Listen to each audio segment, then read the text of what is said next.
1984 সালে এই মাদ্রাসা প্রতিষ্ঠা কাজ শুরু করে এ পর্যন্ত সেই 1519টি মাদ্রাসার বাহিরে একটি মাদ্রাসারও অনুদান মুক্ত করা হয়নি, এমপিও করা হয়নি, জাতীয়করণ বিগত সরকারের আমলে 2013 অর্থ বছরে আমরা দেখলাম 26,193টি রেজিস্টার্ড প্রাইমারি স্কুলকে জাতীয়করণ করা হলো। কিন্তু অত্যন্ত দুঃখের বিষয় আজকে ভারাক্রান্ত হৃদয়ে আমাদের বলতে হচ্ছে যে 1994 যে অর্ডিন্যান্স ছিল সেখানে তৎকালীন প্রধানমন্ত্রী বলছিল ইবতেদায়ী মাদ্রাসা এবং রেজিস্টারি প্রাইমারি স্কুল এদের শিক্ষকগণ 500 টাকা অনুপাতে ভাতাপ্রাপ্ত হবে।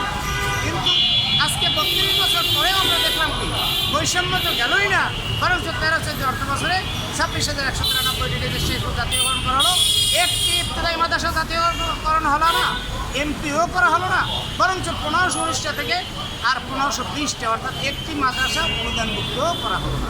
বিগত অন্তর্বর্তীকালীন সরকারের আমলে আমরা বারবার আন্দোলন সংগ্রাম করে তাদের কাছে আবেদন করার পর 23 তারিখে অনুদানবিহীন মাদ্রাসার বিষয়ে একটি সিদ্ধান্ত গ্রহণ করেছেন।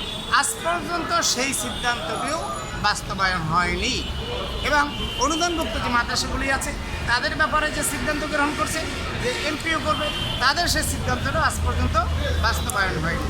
আমরা আজকে এই ভারাক্রান্ত হৃদয়ে আমরা এই ঈদের পরে মানুষগুলি থাকবে যার যার ঘরে, অথচ শিক্ষকরা আমাদের অনেক কষ্ট হয় বলতে যে দেশটি স্বাধীন করতে সময় লাগলো মাত্র 9 মাস। সেই দেশের শিক্ষকরা নিজের অধিকার প্রতিষ্ঠিত করতে সময় লাগতেছে 42 বছর। এটি আসলে অত্যন্ত দুঃখজনক বিষয়। এটি অত্যন্ত দুঃখজনক বিষয়। আজকে মাননীয় প্রধানমন্ত্রী বাজেট অধিবেশনে আছেন, আমরা বাজেট অধিবেশন শুরু হয়েছে, মাননীয় প্রধানমন্ত্রীর কাছে আমাদের আকুল আবেদন, শিক্ষামন্ত্রীর কাছে আমরা বারবার আবেদন করেছি, আপনি প্রধানমন্ত্রী আপনার কাছেও আমরা আবেদন করেছি, যেহেতু আপনার মরহুম আব্বাজানের নির্দেশনায় আপনার আম্মাজানের হাতে এই ইবতেদায়ী মাদ্রাসার জন্ম হয়েছিল। আজকে আমরা সেই ইবতেদায়ী মাদ্রাসা আপনি প্রধানমন্ত্রী আপনার কাছ থেকে আমরা ইবতেদায়ী মাদ্রাসার জাতীয়করণ চাই।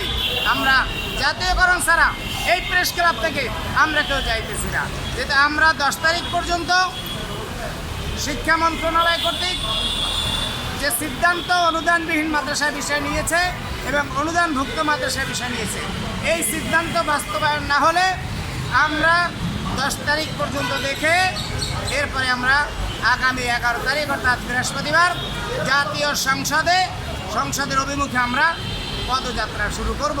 আমরা চাই 10 তারিখের ভিতরে আমাদের ন্যায্য অধিকার ফিরিয়ে দিন, আমাদের দাবি মেনে নিন। আসসালামু আলাইকুম ওয়া রাহমাতুল্লাহি ওয়া বারাকাতুহু। আপনারা